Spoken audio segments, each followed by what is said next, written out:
Hi, I'm Delara, and for most of my life, my family treated me like a ghost at their own dinner table.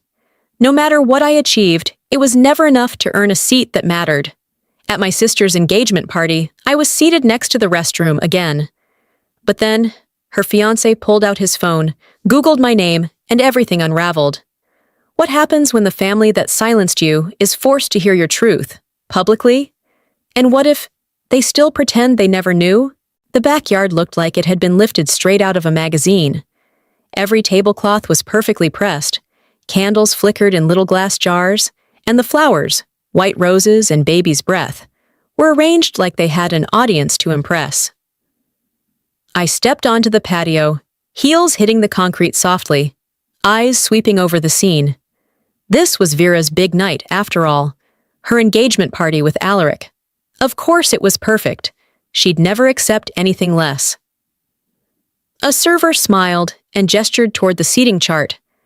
I found my name written neatly in gold ink. Table 9.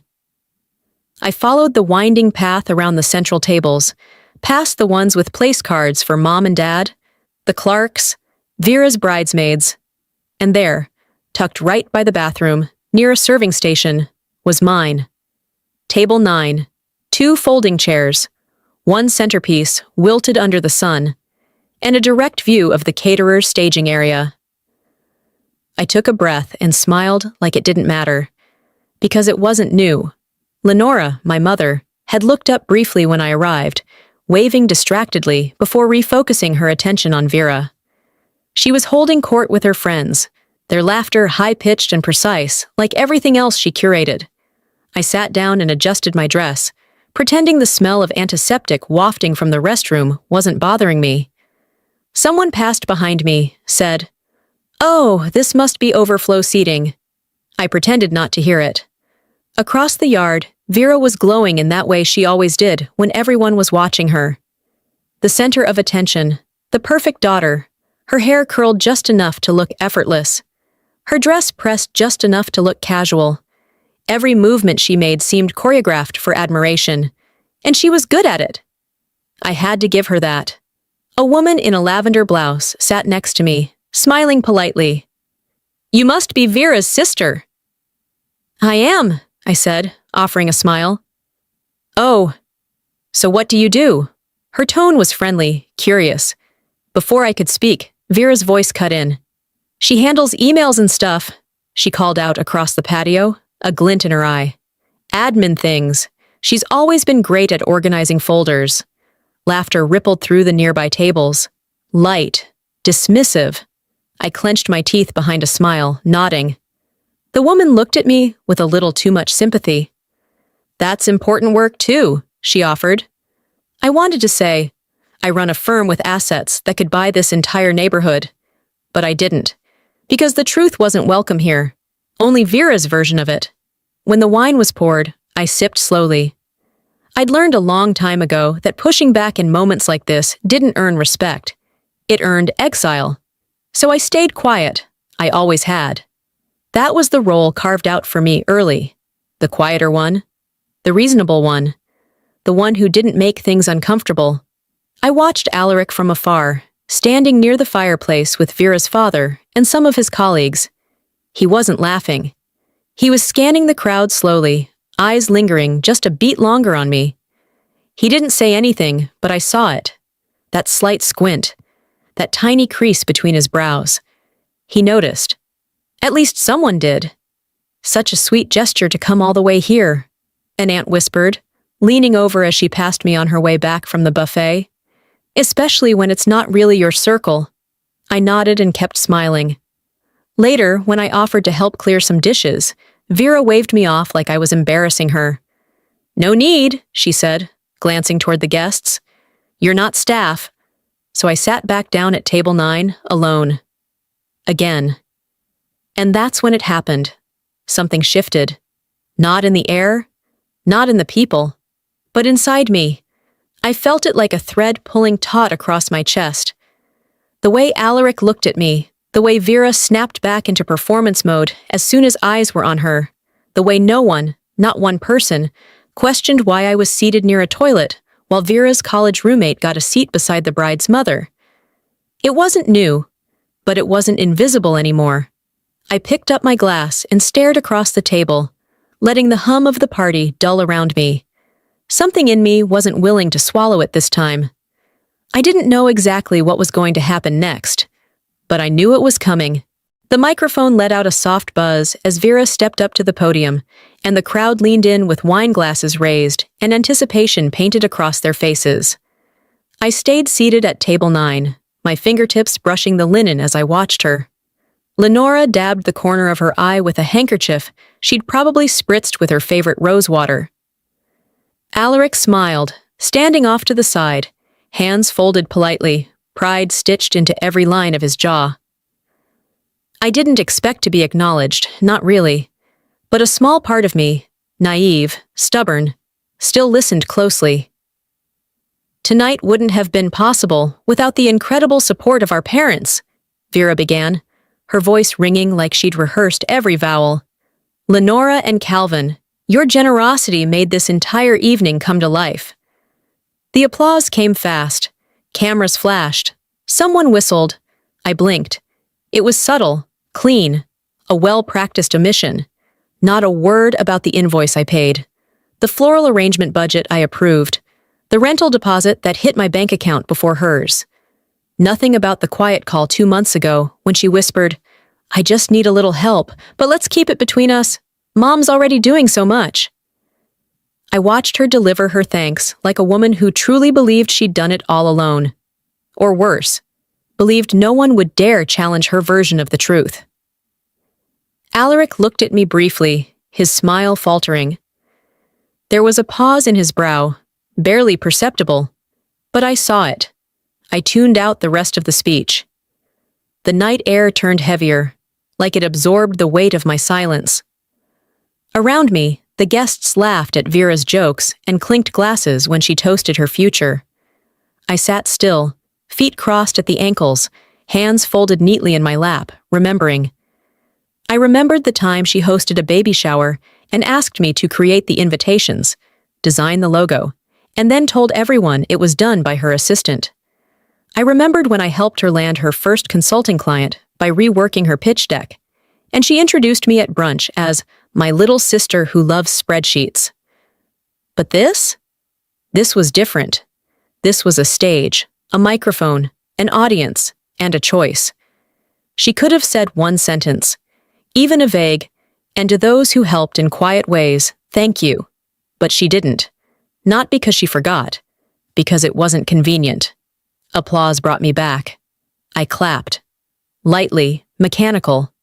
Vera bowed her head as if she were receiving an award, then stepped down, weaving back toward her circle of admirers. Alaric walked toward her slowly, the crease in his brow still there. Lenora leaned over to whisper something to a woman in navy lace, her eyes darting. Nervous. The night shifted again, from warmth to something stiffer. I stood, smoothing my dress. People were milling about, moving between tables. Someone said, "She always delivers the best speeches." Another murmured, "I didn't know she organized everything herself." A guest near the bar caught my eye and said with a grin, "Nice of you to come. It must be hard with your schedule, right?" I gave a polite nod, stored the comment away.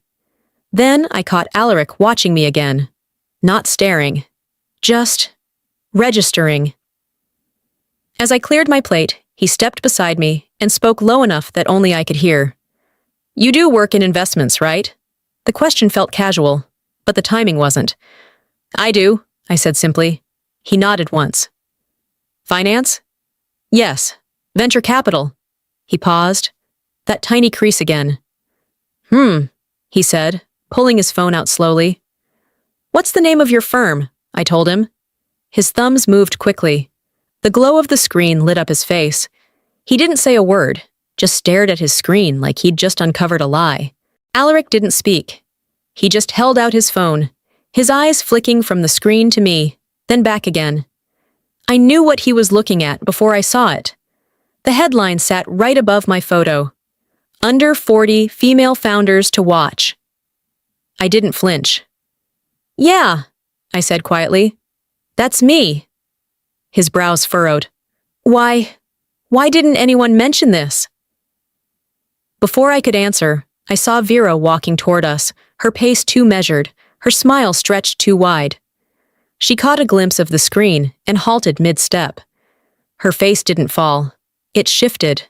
Not panic, just recalibration. A performer missing a cue and improvising.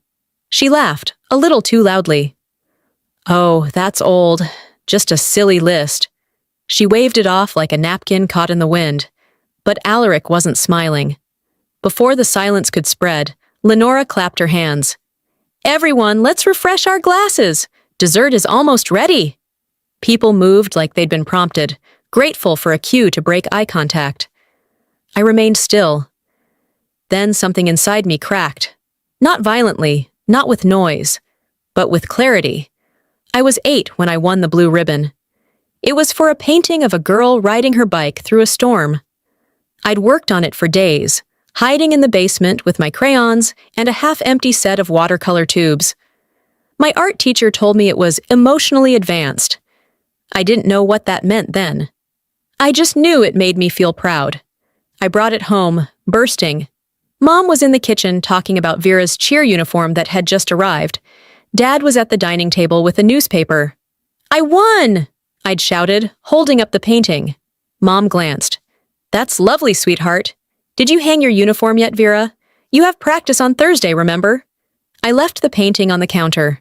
I found it 3 weeks later, folded in half, wedged between old grocery ads and the toaster. The ribbon was crumpled. That was the first time I realized forgetting can be a choice. Back at the party, Vera was surrounded by people again. Laughing, gesturing, posing for selfies. But it wasn't the same. Something had shifted. Not just in the room, but in me. They didn't forget me accidentally. They didn't overlook me out of distraction.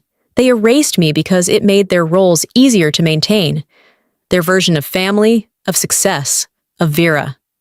My smile wasn't hollow now. It was precise.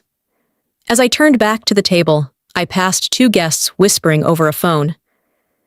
"She's always been sort of outside, right? Quiet, background type?" They didn't know I heard. I didn't correct them. I just walked past and smiled. Not bitter, measured. I wasn't angry at the narrative. I was just done letting it stand. From across the yard, Vera looked at me again. Her glass was raised but untouched. Her jaw was tight. She held her expression in place, like it was part of her outfit. Lenora leaned in toward a cousin, talking fast, darting her eyes toward me like I might erupt. Alaric hadn't moved. He was still holding the phone, his thumb frozen mid-scroll. The music played on. People danced. But I stood in the middle of it all, like someone who'd just remembered they had a voice. They spent their lives looking through me. Tonight, they were going to see me. The music had softened into a low murmur, blending with the hum of distant conversation and the occasional clink of glass. I was at the drink station, my fingers curled around a fresh tumbler of sparkling water, when Aunt Carol appeared beside me, her perfume strong enough to chase the bubbles right out of the glass. She leaned in, eyes smiling, but voice sharpened by something else entirely. "Let's not ruin your sister's big night, dear. It's not the place." It sounded gentle, almost kind. But it wasn't a suggestion. It was a command in a velvet glove. I nodded slowly, turning my attention back to the glass, as if that would cool the sting. Behind me, the party went on. Clusters of guests laughing too loudly, pockets of people exchanging polite nothings. From across the garden, I felt Vera's gaze pierce through the soft lights like a laser. She wasn't smiling this time. Not the way she had earlier. I caught Lenora pulling her aside near the hydrangeas, lips tight, whispering in that way mothers do when they think they're the only ones holding the structure together. Her eyes flicked toward me just once, quick, clipped, like I was a crack in the floor she was hoping no one would step on. Alaric stood not far, arms crossed, gaze shifting between the 3 of us. I couldn't read his face yet, but I felt a calculation brewing behind his silence. The bitterness in Aunt Carol's voice echoed something else, a memory I hadn't touched in years. Back at Vera's high school graduation party, when I wore a simple blue dress. Nothing extravagant, nothing loud. Still, Mom had pulled me aside. "Sweetheart," she'd said in her most sugary tone, "you don't want to pull focus today. Maybe keep your jacket on? Just so you don't distract from Vera." I had smiled and nodded. Because what else do you do when the people meant to protect you are also the ones telling you to disappear? Tonight, I could taste that same syrupy tone in every word being whispered around me. Vera approached not long after, drink in hand, her smile barely holding form. "Hey," she said. "Just checking. Everything okay?" These parties can feel like a lot sometimes, especially for people who aren't used to them. I looked at her and said nothing. She shifted her weight, laughed softer this time. "You know how Mom gets when things feel unbalanced." There it was again. That practiced condescension hidden under concern. A sentence carefully arranged like roses to hide the thorns. I took a sip of my drink, let the silence stretch. "I've been balanced my entire life, Vera," I said calmly. Quietly, conveniently. Maybe it's time things got a little loud. She blinked, just once. Her smile froze in place, as if waiting for a new cue that wasn't coming. She opened her mouth to respond, but the words died somewhere in her throat. Alaric was watching now, and he wasn't smiling either. I didn't wait for her comeback. I turned and walked away, steady steps through the crowd that suddenly didn't seem so interested in her anymore. I didn't shout, I didn't make a scene, but every move I made tonight had become louder than any argument, and something told me, deep in my chest, this tension wasn't over. It was only starting to simmer. The email was never meant to be printed, but that night it was. I'd gone inside for something as simple as a clutch I'd left near the kitchen. Something ordinary, something that shouldn't have changed anything. But the moment I stepped into that back hallway, past the chatter and the soft music and the smell of warming pastries, I noticed the hum of the portable printer still running. There was a single sheet of paper lying in the tray. I almost didn't look. I almost walked away. But curiosity is a habit built from years of exclusion. I picked it up, half expecting to see a vendor's invoice or a last-minute table update. Instead, the second line caught my eye. "Please keep my sister away from the mic," it read. "She has a tendency to make things about herself. And honestly, her wardrobe choices are always distracting." The email was from Vera, sent to her event planner, forwarded to the catering team, and now, accidentally printed like a confession dropped in the wrong pew. I read it again, and again. My name, her words. I folded it once, neatly, and slipped it into my bag. When I found her near the garden path, Vera was adjusting her neckline and preparing to rejoin the crowd. She didn't see me until I was nearly beside her. I held out the sheet with a calm hand. "This accidentally printed." She froze. Her eyes dropped to the paper. She read it in a blink, and then again, slower. Her fingers curled slightly, tightening around her champagne flute. That draft wasn't meant to be seen," she said quickly. "It's not what I meant." I cut her off with my voice, flat and direct. "No, I think it's exactly what you meant." She opened her mouth, closed it, then tried again. "You're overreacting." It was a phrase I'd heard before. It was practically Vera's favorite reflex. Footsteps approached. Lenora's voice followed. "Is something going on?"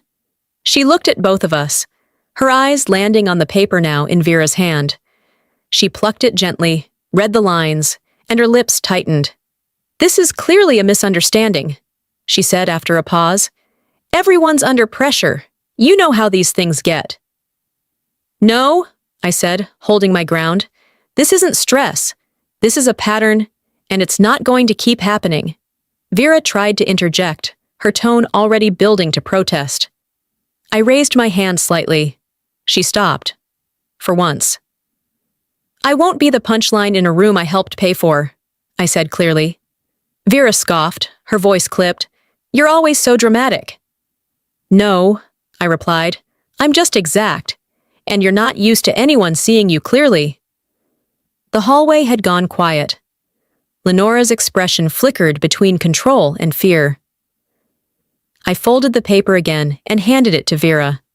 Her hands trembled slightly as she took it. Without another word, I turned and stepped back into the party. A few heads turned. A cousin tilted her head, reading something unspoken on my face. Alaric looked up from his drink, brows knitting together. I didn't say anything to anyone. I didn't have to. The story was starting to tell itself. If Vera wanted a war of perception, she just lost the first battle. By the time I stepped back into the garden, everything looked just as it had before.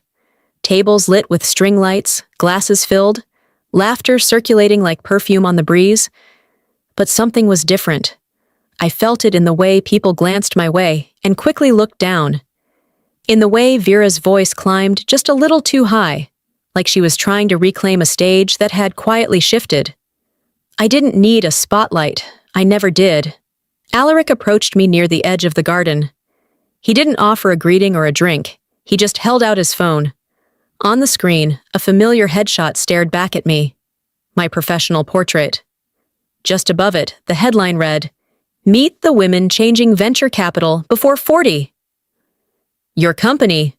This is yours?" he asked, his voice low. I nodded. He didn't say anything else, but the crease in his forehead deepened. He gave me the kind of nod that meant more than words. An acknowledgement, a reckoning. Nearby, a couple of guests clustered near the fire pit were huddled over their own screens. One nudged the other, whispering, "She's on Forbes. Did you know that?" "No," the other replied. "Why didn't they say anything?" The ripples had started. Vera noticed. I watched her laugh too loudly at a joke someone hadn't quite finished. Her smile wobbled at the edges. She touched her hair 3 times in the same minute, a tic she always had when she felt control slipping. I didn't move. I didn't speak. Someone asked, "Isn't that Vera's little sister?" A cousin leaned toward her. "Why didn't you ever mention your sister was in Forbes?" Vera's mouth twitched. "She doesn't like attention." I stepped forward, voice calm and steady. "I like truth." Our eyes locked. She looked away first. Alaric stood nearby, arms crossed. "You knew, didn't you?" he asked her, tone even. Vera shifted. "It wasn't relevant." "It wasn't convenient," Alaric corrected. There was no anger in his voice, just precision. It was the kind of response that didn't need volume to sting. Guests nearby had fallen silent. They didn't need the full context. They knew enough. I scanned the faces around me, some confused, some intrigued, a few simply uncomfortable. Lenora stayed in the corner, lips pursed so tightly they looked white. But I didn't feel rage. I didn't feel vindication. What I felt was something quieter and heavier. I didn't need to speak again. The facts were speaking for me. The whispers were louder than any mic could have been. People would Google, they would ask questions, they would find answers, and they'd learn the truth that had always been there. Vera had crafted a narrative with herself in the center. I was just supposed to orbit quietly, throwing money when needed, shrinking when asked. But now the center was shifting. I walked away, calm, deliberate. This wasn't revenge. This was recognition. They ignored the woman behind the curtain. Now the curtain was gone. The air outside had shifted. What was once a celebration now crackled with something else. Uncertainty, maybe, or the collective instinct that a storm had already passed, but another was waiting to break. I moved through the crowd slowly, unhurried. Eyes followed me. Phones buzzed in hands. I could see the ripple of awareness pass from person to person like wind through wheat. My name, once whispered in dismissal, was now murmured with questions, curiosity. A few looked guilty. Most looked intrigued. Near the bar, a bridesmaid in a backless satin dress raised her voice just enough to be heard. "Some people just can't stand not being the center of attention, huh?" There was laughter, short and sharp. I stopped. turned. Some people confuse being seen with being self-centered, I replied, voice even. She didn't answer, but the group quieted. That was when Vera pushed through the guests like she'd been waiting backstage for her cue. "You hijacked my night!" she snapped, face flushed. "Everything was fine until you made it about you." "No," I said simply. "Everything was fine until your version of the truth couldn't hold the weight of a Google search." She opened her mouth, rage rising fast, but Alaric stepped between us. "I think you should stop," he said to her. Calm, cold. And then, from the other side of the garden, a voice spoke. Older, confident, surprised. "Wait a minute," the woman said, pointing gently with a cocktail napkin. "Aren't you the donor who funded our women's fund last spring? You asked to remain anonymous." All heads turned, including Vera's. I nodded once. Yes. A silence fell, thick and abrupt. Vera's face drained of color. The applause that had once chased her every word was nowhere now. Instead, there was a quiet unraveling. People seeing past the surface, remembering what they'd heard, what they'd believed, what they'd been told to ignore. "You wanted control," I said directly to her. "You wanted to curate a version of me that made you more comfortable, easier to stand next to. You didn't want to share the stage, so you edited me out." She said nothing. I turned to the crowd, meeting their eyes without fear. "I didn't come here to be celebrated, but I'm done being erased." Someone nodded. Another murmured something to a friend. One guest, Vera's old college roommate, looked downright ashamed. Vera stood rooted in place. Even Lenora didn't step in this time. She stood by a table, clutching the back of a chair like she couldn't decide whether to sit down or collapse. The music had stopped. No one had noticed when. I looked out over the room, a strange calm taking root inside me.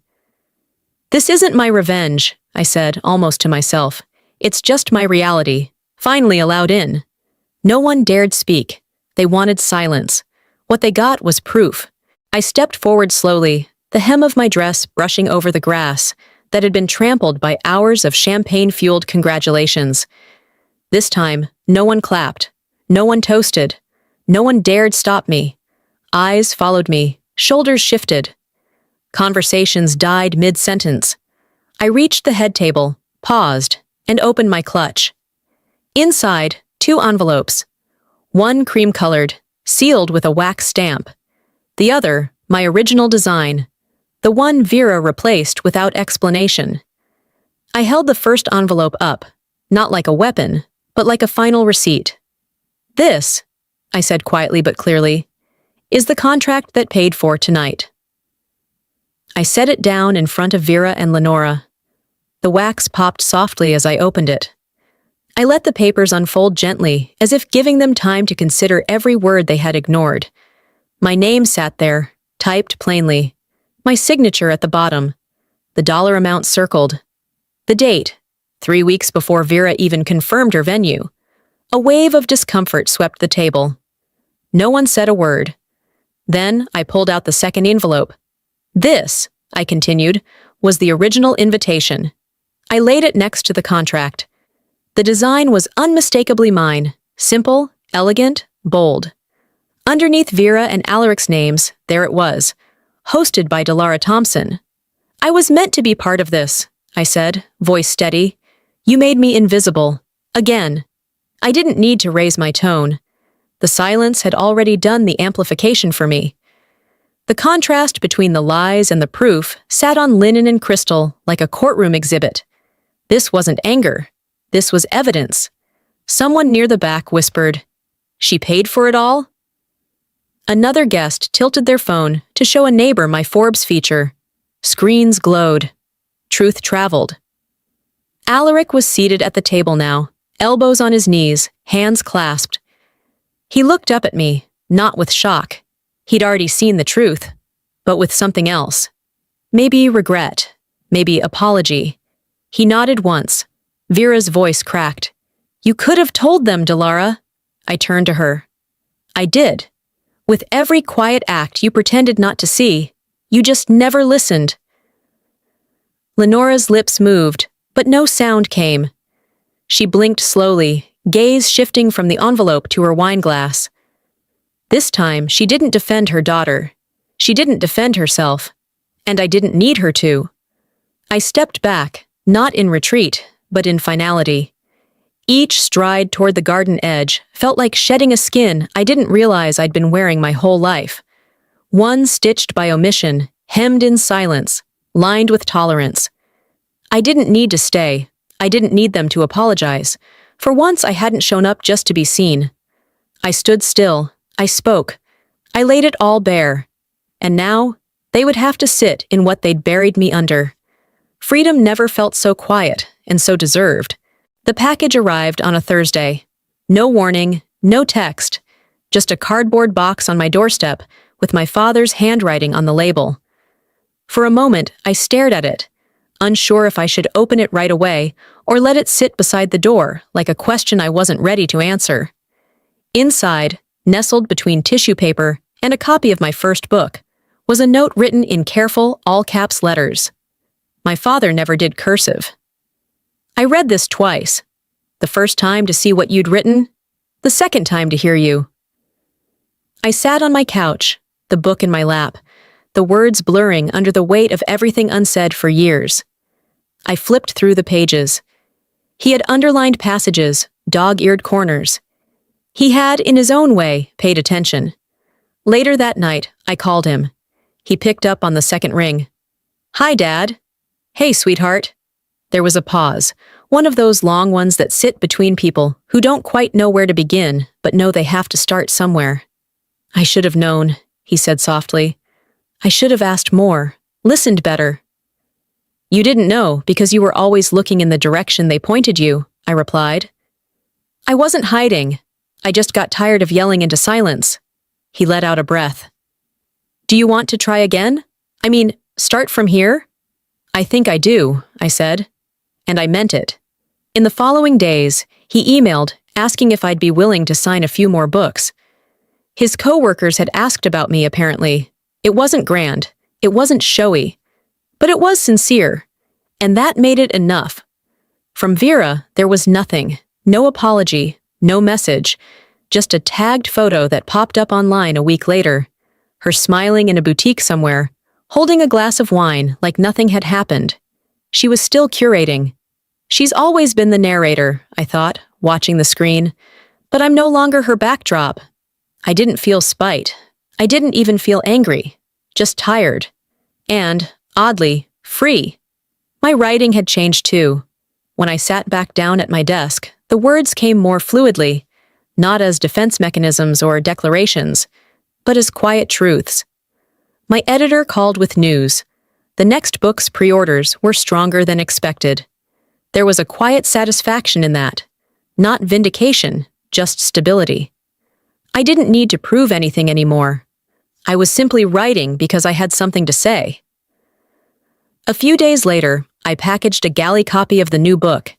I didn't add a note, just signed the title page and sealed it in a padded envelope. The address was familiar. Lenora's house. I didn't expect a response. That wasn't the point. This wasn't a bridge offering or an olive branch. This was a door left unlocked, not held open. A chance for her to see me, not through Vera's narrative, not through selective memories, but on the page, where I'd always been honest. Whether she read it or not, that was hers to carry. As I placed the envelope into the outgoing mail bin and stepped outside, Seattle's air greeted me with that late autumn chill that always smells faintly of pine and possibility. I didn't check my phone. I didn't wonder who was talking about me or what still lingered in that house I left behind. This time, I didn't need anyone to see me. I had already seen myself. Looking back, if there's one truth that held me steady, it's this. Silence may keep the peace, but it rarely brings healing. For too long, I chose silence to protect others' comfort. I let myself be edited out of moments I helped build, conversations I should have led, and a family I was always part of, even when they refused to see it. But standing still and speaking up doesn't always mean yelling. Sometimes it's laying down the facts. It's honoring your own story, even when others have tried to rewrite it. It's choosing to live visible, not for recognition, but for integrity. If you've ever felt overlooked, muted, or forced into the shadows by those closest to you, know this: you are not alone. And you are not powerless. Truth has a quiet way of revealing itself, and when it does, it doesn't need volume. It needs courage. So, let me ask you, have you ever felt invisible in your own family? What did you do when your truth was dismissed? I'd love to hear your story in the comments. Whether you're from Texas, Michigan, or anywhere else in the world, your voice matters here. If this video touched your heart, leave a 1 in the comments or tell me where you're watching from. If you didn't connect with it, let me know why. Let's have that conversation. And if you want more stories like this, don't forget to subscribe to the channel and turn on notifications. Because every story has a moment where everything changes, and yours might be next.